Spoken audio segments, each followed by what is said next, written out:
Nagbigay ng agarang tulong ang mga kawani ng Terminal Management Office Lubang Occidental Mindoro sa mga pasahero matapos sumadsad sa mababaw na bahagi ng dagat ang kanilang sinasakyan na barko patungong Nasugbu Port nitong April 5.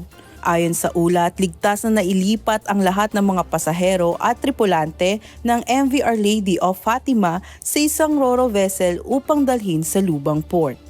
Pinagtulong-tulungang pakalmahin at hinandugan ng libreng lugaw at tubig ng mga tauhan ng TMO Lubang ang mga nailigtas na pasahero at tripulante.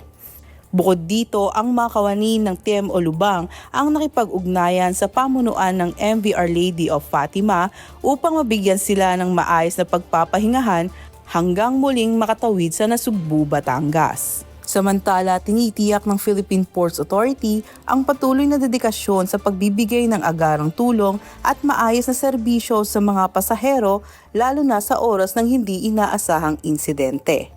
Ani Morales para sa PPA TV.